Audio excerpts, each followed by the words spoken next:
All right, wonderful people, welcome back to this wonderful channel where we bring you back-to-back update and information as it is hot. In case you have not joined our social media handle, what are you waiting for? Kindly go ahead and subscribe, like, comment, share, and also remember to on your notification button so that whenever our news drop, you will be the first. We'll collect them. Let's go down to the news proper as it is hot. You don't share for the land of the indigenous people of Biafra. The case of Nnamdi Kanu is heating up as it stands now because a lot of people feel that it is the time for this man to be released. And as it is now, Huriwa have faulted removal of Ozekome Ejiofor from Nnamdi Kanu's legal team. Let's go down to the full detail of the information.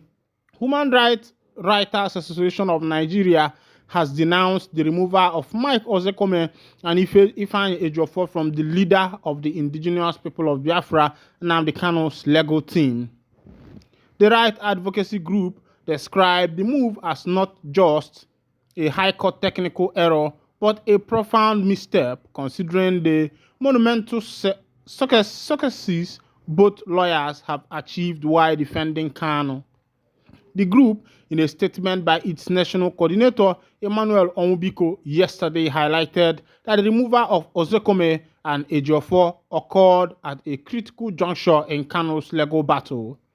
He pointed out how the new set of lawyers failed to convince the judge to grant bail to the IPOB leader, given his health challenges, which signals a setback in his quest for justice. The removal of Ozekome and Ejiofor came at a critical juncture in Kanu's legal battle, marked by the recent poor outing of the new set of lawyers who could not succeed in convincing the judge to grant their client a bail in view of his health challenges, Huriwa said. The rights group extolled Ozekome and Ejiofor for their vibrant legal representations, noting that their expertise and unwavering commitment to justice have been instrumental in navigating the complexity of Kanu's case. It highlighted Ozekome's legal acumen, which has led to dismissal of numerous charges against Kanu. Similarly, they acknowledged Ejiofor's steadfast advocacy and unwavering commitment to his client's cause, despite facing personal risk, including alleged assassination attempts and tragic losses.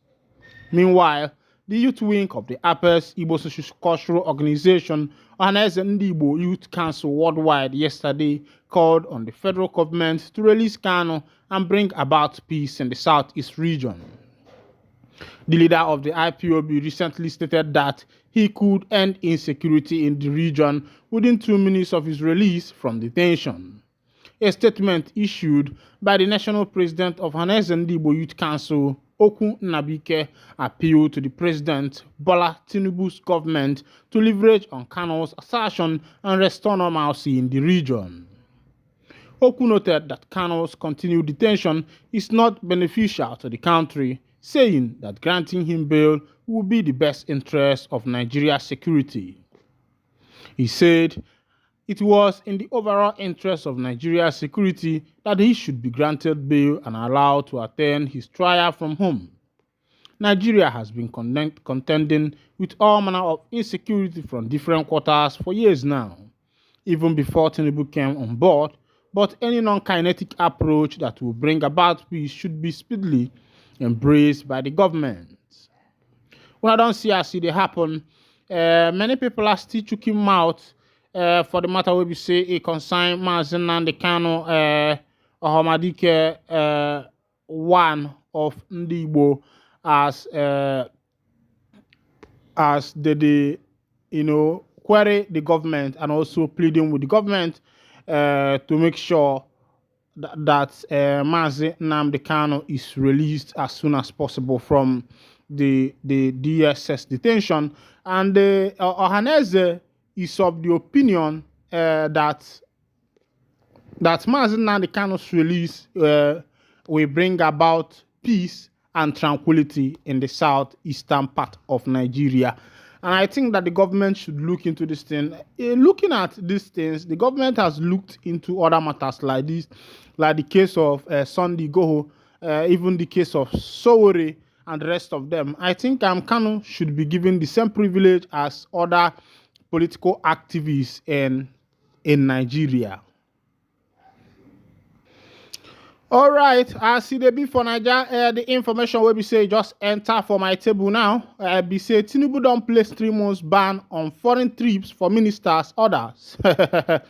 President Bola Tinubu has banned ministers, head of agencies, and other government officials from embarking on public-funded foreign trips.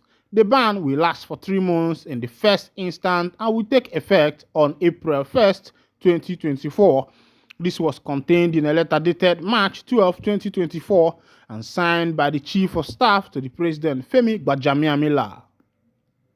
An address to the Secretary to the Government of the Federation, George Akume, in January, Tinubu issued an order to reduce the number of people accompanying him on both local and foreign trips, noting that his delegation members should not exceed 25 for local travels and 20 for international trips. He also mandated that security agents at his destination should provide his protection instead of being accompanied by many security personnel from Abuja. This came following the backlash he faced during and after the last 28th Conference of Parties, COP28, in the United Arab Emirates, which about 590 Nigerian officials attended. Responding to the public outburst, the government said it provided funding for only 422 out of the 590 individuals in the delegation. The letter indicating the ban read in part, Mr. President has concern about the rising cost of travel expenses borne by ministries, departments and agencies of the government, as well as the growing need for cabinet members and heads of MDAs to focus on their respective mandates for effective service delivery.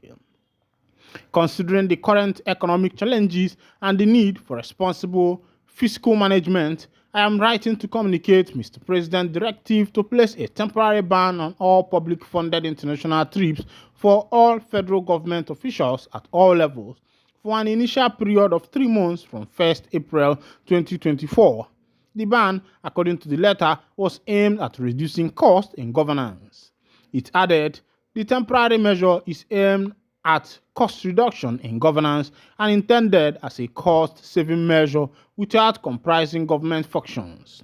Tinubu added that government officials who intend to go on any public-funded foreign trips must seek and get presidential approval at least 2 weeks before embarking on any such trip, which must be deemed absolutely necessary. It added, all government officials who intend to go on any public-funded international trip must seek and obtain presidential approval at least 2 weeks period to embarking on such trip, which must be deemed absolutely necessary.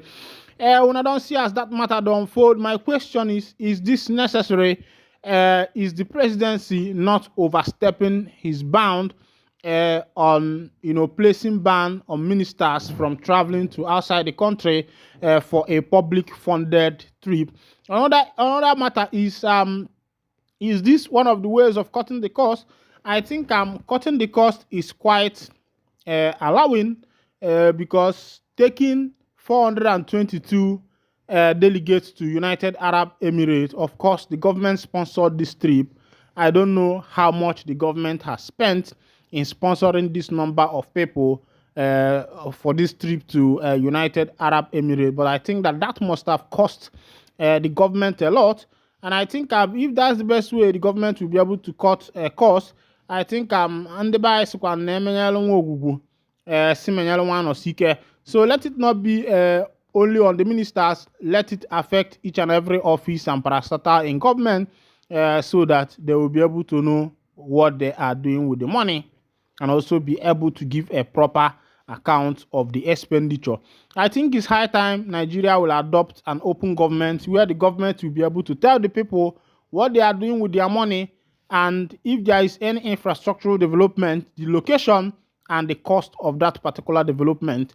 Meanwhile, as CDB, Niger Delta militants aren't kidnapping their families like bandits because they are all armed in creeks. Gumi, Gumi na they talk this one. Say Niger Delta people know they kidnap their families because all of them are armed. in the compare with wetin dey happen for the northern part of Nigeria, as if the issue of terrorism have become the order of the day. Ahmed Gumi, Kaduna-based Islamic cleric, said militants in Niger Delta region aren't kidnapping their family members of their communities like bandits in the north because they are all armed in their creek. Gumi said this during an interview on Nigeria Info FM on Monday evening, reviewing his call for amnesty for the bandits terrorizing the northern part of the country. The controversial critic said the federal government must grant bandits amnesty just like the Yaradua administration did for the militants in Niger Delta region for peace to return to the north. Countered with the argument that bandits aren't fighting for a cause, unlike militants who were angry because the government neglected their oil-rich region, where the country generates the bulk of its revenue. Gumi said bandits are also marginalized Nigerians who have no access to education, health, good water, or other social amenities. When asked the reason why bandits are kidnapping their family and members of their community, unlike militants who targeted mostly expatriate workers for oil companies and government officials, the cleric said it is because everyone in the creek is armed. The reason is because they are all armed. They are all armed in the creek, he said. He added that bandits, who are most herdsmen according to him, are terrorizing other northerners because they believe that they are conniving with security agents to fight them. Gumi said the federal government should negotiate with the kidnappers who abducted about 287 school children from Kuriga Government Secondary School, LEA Primary School in the Chikun local government area of Kaduna State because it is the only reasonable way to ensure the safe return of the pupils. He argued that the negotiation does not necessarily mean money will be paid to the kidnappers. It might be releasing prisoners for captives. Onye mere unu make I wind down the curtain here.